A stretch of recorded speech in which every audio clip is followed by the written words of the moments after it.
Et donc, l'approche doit changer. Du côté de la France, je pense qu'il est bon de prendre conscience que les liens, les derniers liens coloniaux qui existent encore entre la France et les pays francophones doivent sauter. Je pense notamment à la question monétaire, à la question militaire et puis aussi à la question de l'économie des matières premières. Pour moi, ces trois dimensions-là doivent être revues de long en large. De l'autre côté, vous avez la Russie qui se positionne. La Russie est beaucoup plus en attente des propositions venant des pays africains que l'inverse, hein, parce que vous ne verrez jamais les Russes venir imposer une politique à un pays africain. Ça, c'est pas possible. Vous savez, aujourd'hui, les droits de l'homme sont instrumentalisés à travers le monde entier. Il y a des gens qui ont le permis de tuer. Quand ils tuent, c'est silence radio. Il y a d'autres qui n'ont pas ce permis-là. Quand ils tuent, évidemment, ils sont épinglés. Donc, la question des droits de l'homme, eh bien, en Occident, on cherche à instrumentaliser cette question-là, parce qu'on voit le silence que les Occidentaux observent quand eux-mêmes ils sont responsables de ces exactions. Awa Donmelo, bonjour. Bonjour. Comment expliquez-vous le rôle grandissant de la Russie en Afrique depuis 5 ans ? Il faut dire que l'histoire de la Russie avec l'Afrique a commencé par la lutte anticolonialiste. Et donc, ce CV-là pèse lourd dans les relations entre l'opinion publique africaine et puis la Russie. Et aujourd'hui, nous sommes à un carrefour où les peuples africains sont en train de lutter pour faire sauter les derniers liens qui unissent encore les anciennes puissances coloniales et puis l'Afrique. Et il est bien évident que son influence ne peut que grandir au vu du CV de la Russie en Afrique, qui a commencé par se positionner du bon côté de l'histoire des peuples africains dans les années 45-60, lorsque les pays africains luttaient contre la colonisation. En Centrafrique et au Mali, la Russie est vue comme une alternative à la France. Quelle est, de votre point de vue, la différence d'approche entre les Français et les Russes ? La France a un lien historique qui a commencé par la colonisation et qui se poursuit aujourd'hui par ce qu'on appelle la France-Afrique. La France a signé des accords de coopération qui font qu'elle a des avantages préférentiels. D'abord,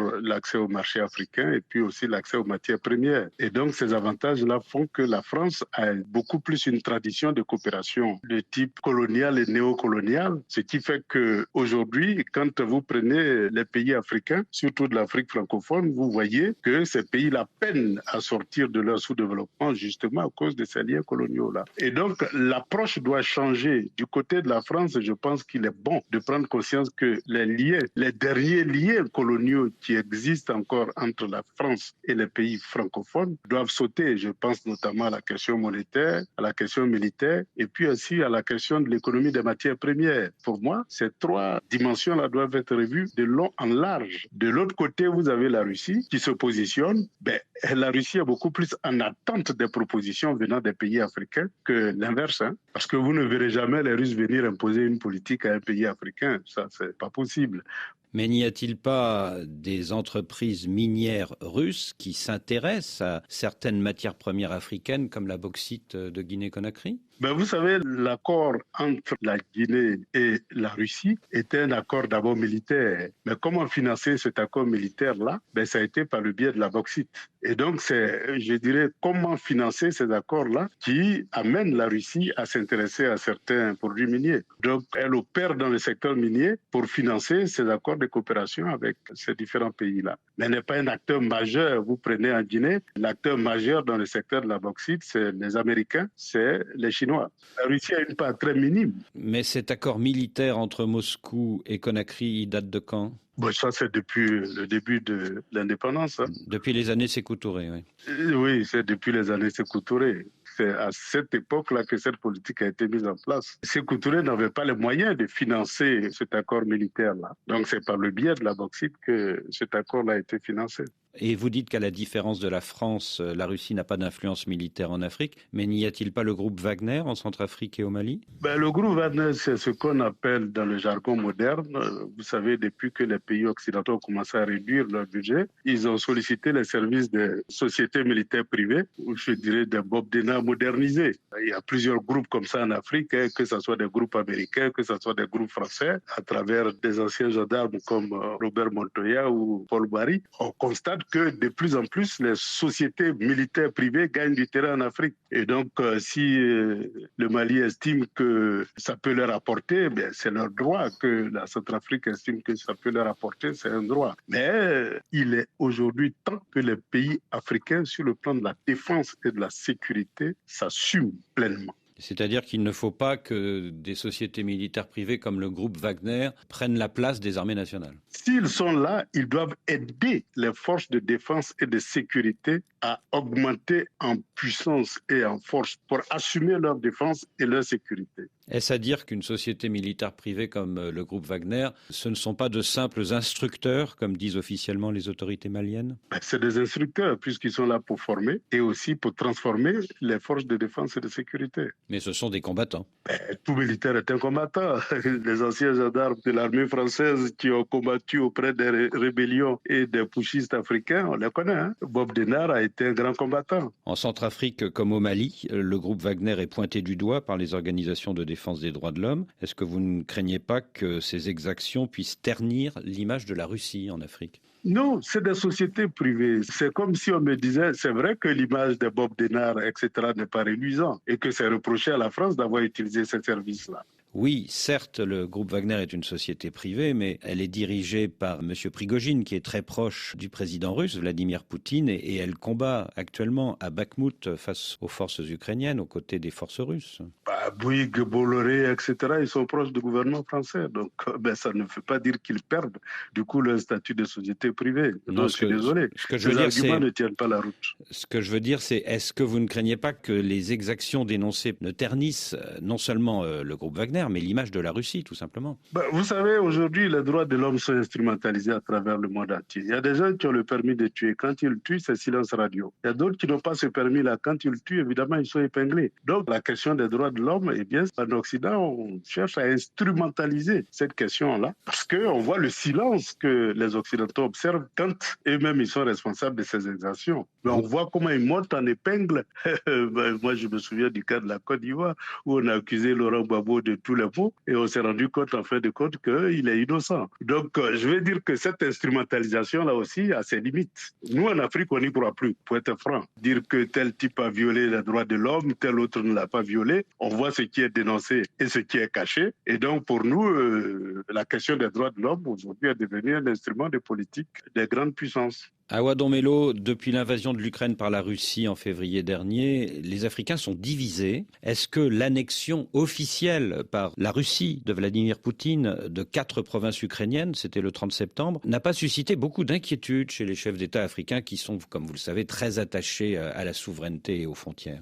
Je crois que ça a soulevé beaucoup d'inquiétudes en Occident. Vous savez, souvent les Occidentaux cherchent à partager leur inquiétude avec nous, pays africains, mais nous, en Afrique, on observe une certaine neutralité vis-à-vis de ce conflit-là.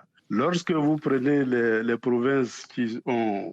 Quand vous allez en Russie, parce que moi je vais tout le temps en Russie, et je vais aussi en Europe, je viens aussi en Afrique, donc j'essaie d'écouter un peu tout le monde.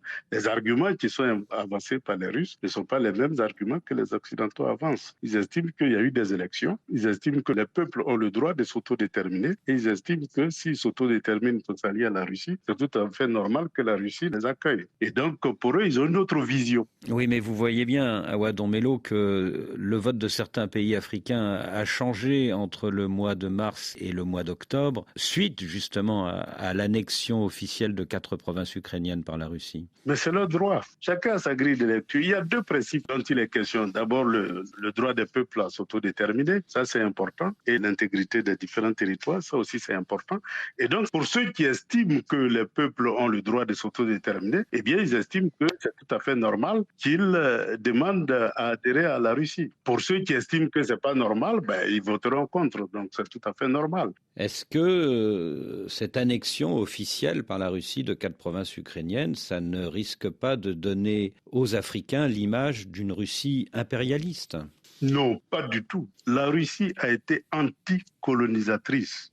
Pour nous, c'est un CV qui pèse lourd dans notre analyse et dans notre rapport avec la Russie. Oui, mais ça, c'était il y a 60 ans à Ouadamelo. Je parle d'aujourd'hui. Mais aujourd'hui, la Russie ne fait pas autre chose que se mettre du côté des forces progressistes qui luttent pour faire sauter les derniers boulons de la colonisation. Vous savez, la décolonisation est un processus, ça a commencé en 60, mais il y a des liens coloniaux qui existent, notamment au niveau du CFA, au niveau de la présence militaire française, au niveau de l'économie des matières premières. Il y a des liens coloniaux qui doivent disparaître. Ce n'est pas normal que jusqu'aujourd'hui, une armée qui a été à l'avant-garde de la colonisation du continent africain continue de résider sur le sol africain. Dans les pays anglophones, vous ne verrez plus ça. Ce n'est pas normal que le franc CFA qui a servi à coloniser l'Afrique serve aujourd'hui à pérenniser, je dirais, la France-Afrique. Pour moi, c'est des aberrations de l'histoire qui doivent disparaître. Êtes-vous hostile à toute présence française en Afrique? Non, pas du tout. Moi, je parle bien le français et je crois que la France a un atout, c'est qu'elle partage la même langue que beaucoup de pays africains. J'ai fait ma formation en France, j'estime qu'il y a de très bonnes écoles en France que nous devons utiliser, il y a de bons laboratoires en France, il y a de bons produits français que nous devons continuer à développer, mais nous estimons qu'il y a des liens coloniaux qui doivent disparaître, c'est tout. Ce mardi, à Washington, s'ouvre un sommet États-Unis-Afrique. Est-ce que les Américains n'ont pas des arguments à la fois politiques et économiques beaucoup plus importants que les arguments russes sur le continent africain? Ce qui est sûr, c'est que pour nous, c'est une situation qui, justement, favorise le continent africain. Voyez-vous, les États-Unis se réveillent brusquement pour proposer un sommet et pour faire encore des propositions. Eh bien, c'est bon à prendre. Et donc, nous avons une panoplie de propositions. Et je pense que c'est à l'Afrique de choisir le meilleur pour son continent. Et quand vous dites que les Américains se réveillent brusquement, voulez-vous dire que c'est à cause de la crise internationale provoquée par l'invasion de l'Ukraine par la Russie? On constate qu'il y a coïncidence et on constate que la position de l'Afrique a beaucoup gêné les Américains et les Occidentaux. Et je constate qu'on convoque les Africains justement pendant cette période de crise-là ukrainienne. Et donc, on va voir ce qui va sortir de là-bas. Alors, il y a eu un sommet Russie-Afrique, c'était à Sotchi en 2019. Oui, Est-ce qu'il y aura un nouveau sommet Russie-Afrique en 2023? Tout est bon à prendre. C'est à nous de prendre le meilleur de chaque offre. Parce que l'Afrique n'a pas à choisir un camp ou un autre, alors que les besoins de l'Afrique sont tellement énormes que même aucun bloc ne peut satisfaire ces besoins-là. On a besoin que tous les blocs se mobilisent autour du continent africain. Et donc, pour nous, tout est bon à prendre. Donc, il y aura un sommet Russie-Afrique en 2023? Eh bien oui. Et ce sera quand, dans l'année 2023? Je n'ai pas la date précise, mais on le saura bientôt. Et ce sera en Russie, hein? Ce sera probablement en Russie. D'ici la fin de l'année 2023. Oui, exactement. Sur le plan économique, justement, en tant que représentant des BRICS pour l'Afrique de l'Ouest et l'Afrique centrale, quels sont les grands projets d'infrastructure que vous portez actuellement? D'abord, les projets d'infrastructure, c'est des projets qui sont dans l'agenda 2063 de l'Union africaine en priorité, et aussi les projets que nous négocions directement avec les pays cibles qui ont été choisis pour les premières actions. Et donc, dans l'agenda 2063, c'est vraiment les grands projets d'infrastructure d'interconnexion entre les États africains. Et donc, ces infrastructures d'interconnexion, ça concerne aussi bien les autoroutes, les routes, les chemins de fer, la télécommunication, l'énergie et tous les autres services connexes. Et donc, c'est ces grands projets-là qui constituent le portefeuille de projets qui sont la cible des pays des BRICS vis-à-vis de l'Afrique. Vu son poids économique, est-ce que la Chine n'est pas le poids lourd des BRICS aujourd'hui en Afrique, peut-être au détriment de la Russie d'ailleurs?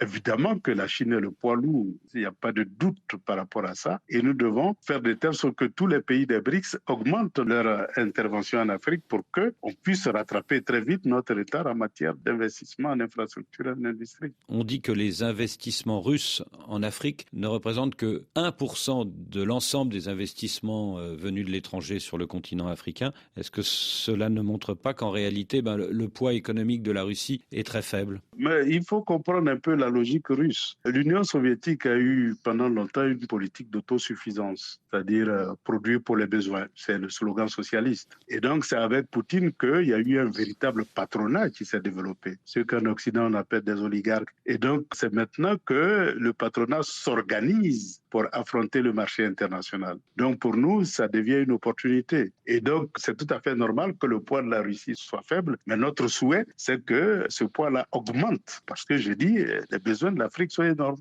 Et est-ce que la Russie n'a pas tendance à se cantonner en Afrique à deux domaines qui sont la sécurité et les matières premières ? Mais c'est le domaine traditionnel.